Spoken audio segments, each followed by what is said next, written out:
Warning, this video may contain content that may not be suitable for children or anyone else that is easily offended. Strong language, graphic content, nudity, bad jokes, and a possible idiot, aka myself, may be featured in the following clip. Viewer discretion is advised. It is not responsible for any damages that you receive watching this video.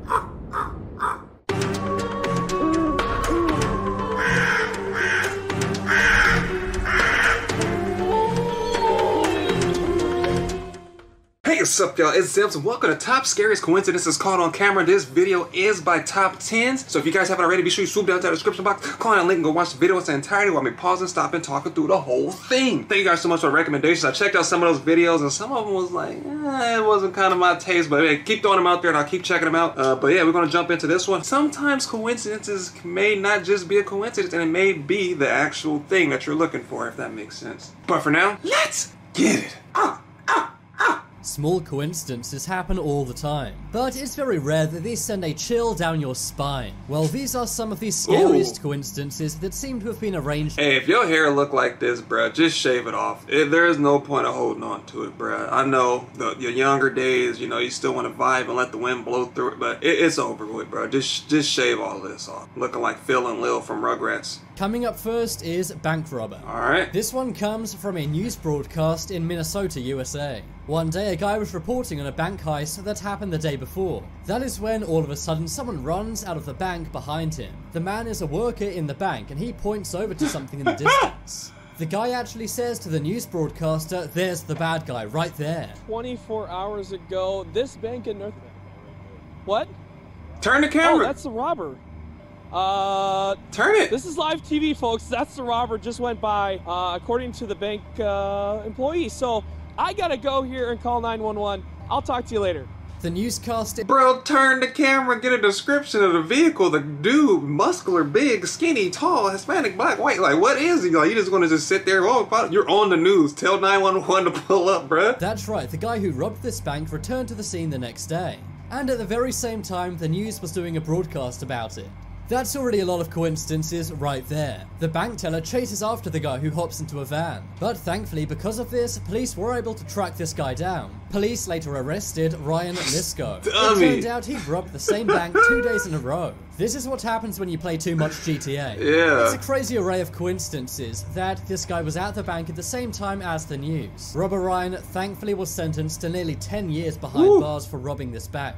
And the money he got from the previous bank heists was seized and returned to the rightful owners. And that's what happens when you get greedy. I told you guys, even in other stuff, do not go back to the same location. How many times I have to tell people, you have to be some kind of greedy and stupid to go back to the same place, not once, not twice, but 3 times, man. Just could have just left it alone, man. You just wanted more and more. You could have just got those 2 and just be on your merry way. Dummy. They said, I'm not gonna let you get the chance to spend the money, stupid. In the creek.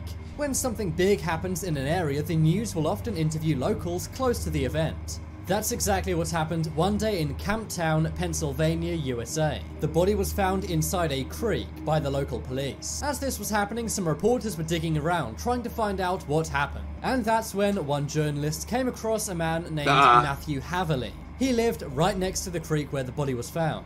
When the journalist first asks him about the situation, he's very surprised. He also said even though he lives close to the creek, he had no idea what had happened there. Like, what the hell's going on? And now I realize that's what they were actually doing. He also says it's sad to think that's someone's daughter, mother, or child. It's sad to say that that's someone's either daughter, Why? mother, How you know it's a whatever, woman? both. But remember that quote. That's because hours later, cops realized that the woman in the creek was in fact Matthew's mother. That makes his comment about the body being someone's mother very, very creepy. Matthew said this was a gigantic coincidence. But the police didn't buy it and were very skeptical. Matthew said when he was giving the interview, he had no idea it was his mom who was in the creek. In the interview, he even said the body was probably dumped there by hitmen. The place where people from the city would want to put a body because most likely they wouldn't be found. He's like, you know, I mean, somebody could have died there, probably around like 11 p.m. last night, but I'm not saying it was or nothing like that, but it could be a woman. You know, a lot of women walk around this area. I'm not really from around here, you know. I mean, I do come here often, but, you know, if I was to dump a body, it would definitely be here. But I feel sorry for whoever his daughter or mother that was. But yeah, definitely, especially the lacerations that she received across her neck. Like, come on, bro, it's you, bro. It can't be a coincidence. It's him. That's because it would be unlikely a body would be found there. But clearly it was, and police did not buy his explanation of his interview. In fact, they later arrested him after finding that same blue tarp in his shed. They raided his property and took him to court, and this video was even used as evidence in court. In May of 2019, he was sentenced to 14 years for this. But he still says that he was not behind what happened to his mom in the creek.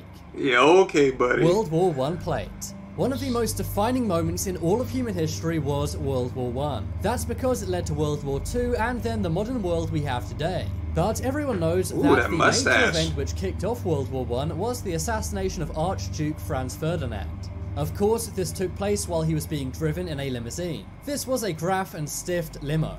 But there's a strange coincidence when it comes to this car. What? That is that it predicted an odd and very eerie message. The number plate of the car is A111118, and this could easily be read as Armistice, November 11, 1918. Of course, that was the date of the famous agreement that ended the First World War. What? The car sat for 2 decades inside a museum in Vienna before this was pointed out by a British tourist. This is an incredibly scary coincidence. And some say it's not a coincidence, and this is all part of some kind of giant plan. Hey. Things like this really do make me question and think maybe we are living in a simulation. Oh yeah, definitely.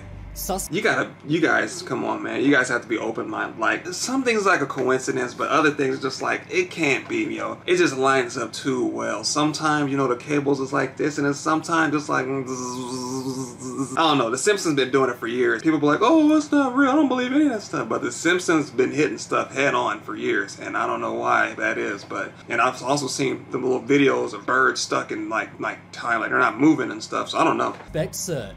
Sometimes cops want to hunt for criminals, but they don't have a photo of them on file. That's why sometimes they'll get a sketch artist to draw the suspect from descriptions. One day one of these suspects was being reported on the TV program Good Morning America. But towards the end of the show, Robin Roberts noticed something strange. She pointed out that the suspect from a previous story looked a lot like her host, Josh Elliott.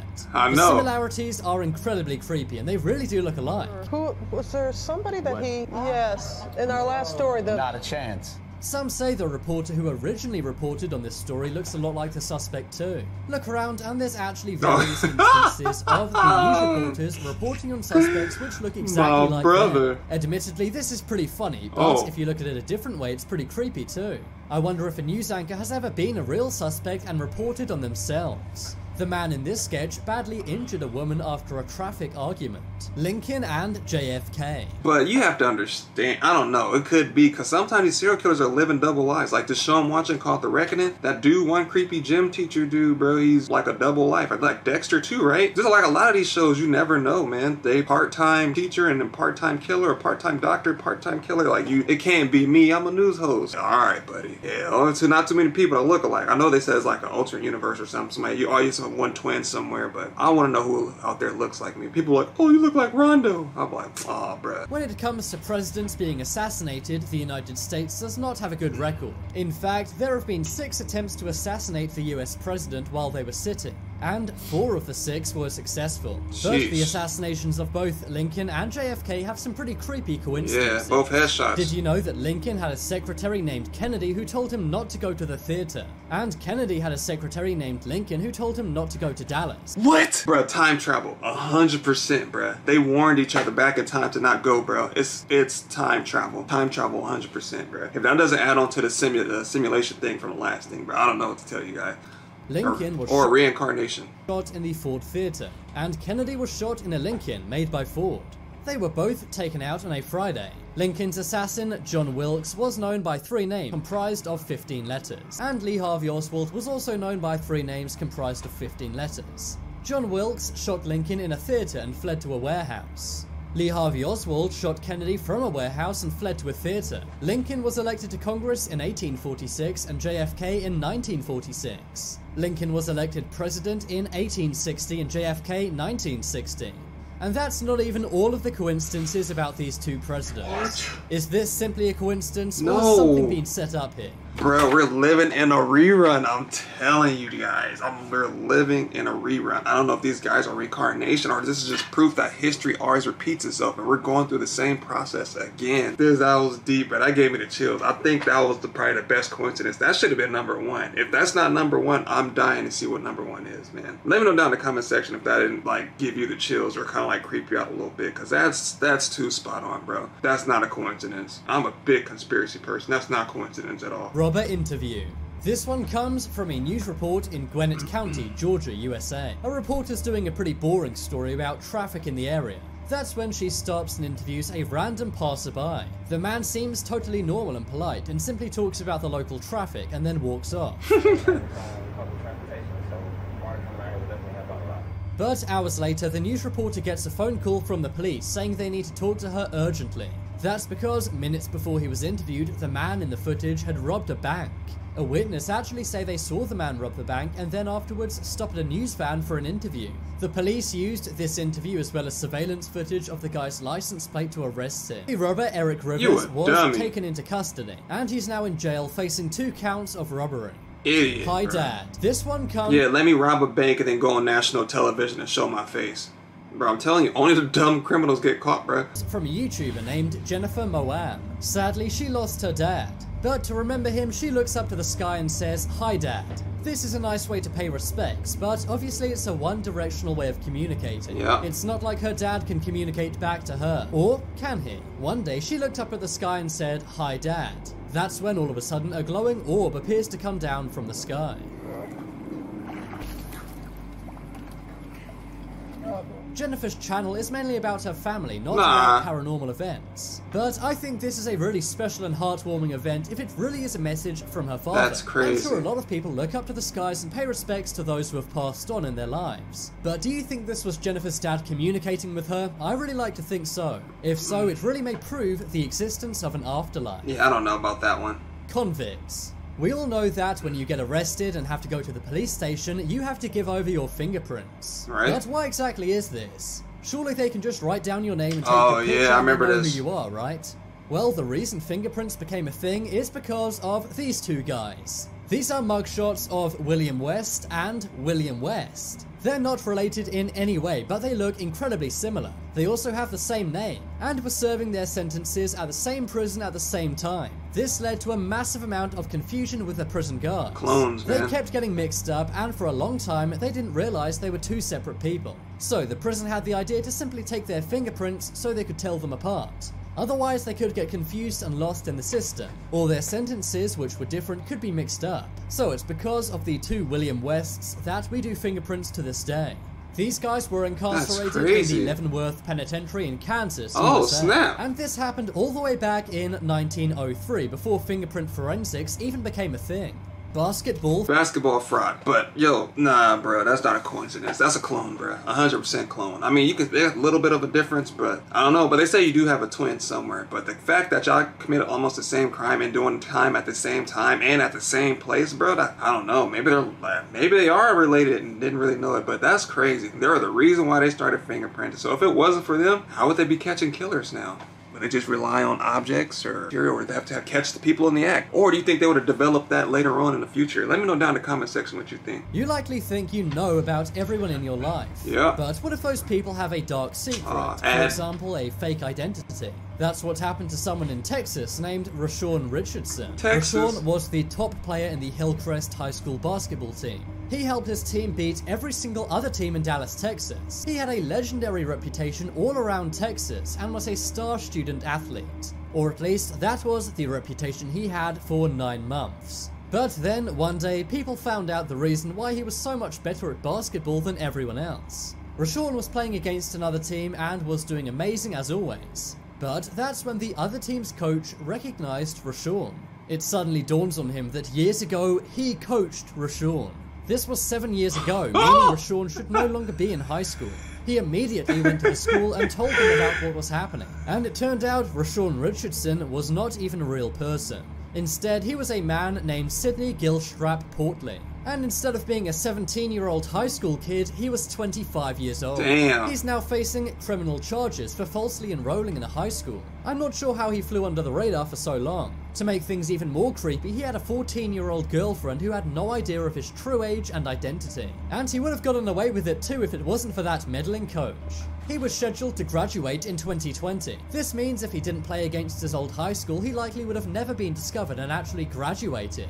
It really makes you doubt everyone you know and their true identities. Remember when I told you guys only the stupid people get caught? And let me tell you why. They're like, oh, how is he stupid? For one, if you played at that school, you know what I'm saying, and you know you're about to go against that school, why would you play in that game? Don't you realize the people that you may have went to school with or the people that may know you may be at the game? Like, does that make any, like, I don't know. To me, I wouldn't. I'd be like, hey, I can't make it to the game. I hurt my ankle or something. You know what I'm saying? Wait till the next game. But, like, why would you go play at the same school that you used to go to knowing the coach may still be there? Especially if it's a young coach. Like, he's going to recognize you, bruh. It's not Joanna, man. You're just not about to just put on some, like, fake boobs, you know what I'm saying? Go out there and start balling up and stuff. Like, they're going to recognize you. Unless you're, like, a real disguise, a mustache or something, they're going to recognize you. And then he went out there balling on them kids. At first, I was like, they gave him that much time for, you know, falsely, you know, using stuff to get in high school. Like, he didn't do nothing. And then they were like, you got a 14-year-old girlfriend. And I was like, all right, brother, yeah, he messed it all the way up. But some people, man, miss it so much. I remember when I graduated high school, I missed football. Like, I was like, dang, I wish I would have started earlier. You know, I wish I would have played when I was younger, but couldn't go back to it. I still think about that from time to time. How would I have turned out if I did play, you know, when I was little, or did play, you know, sports back then? Or what if I did, after that, I did MMA? What if my mom could afford it back then, you know, for me to do sports? Where would I be at right now, you know? I think about that. I think about where I would be if I had took my track scholarship. Like, I don't know. I think about a lot of stuff, man. But, you know, life plays out how it is, and you just gotta take it and roll with it, and maybe something else will open up, and maybe something not, you know? That's the thing about life. You get one chance, and once you make that chance, it is what it is. But if you guys enjoyed this video is by Top 10s. Thank you guys so much for watching and supporting. We're right around the corner for 1,500. Keep doing what you guys are doing, and the videos will keep coming. Don't forget, I am off tomorrow and Monday, which is your guys' Saturday and Sunday. If you want to reach out to me, feel free to reach me out on Twitter or down in the comment section, either or, because you know guys always respond to you. But again, thank you guys for watching, and I'll see you guys next time.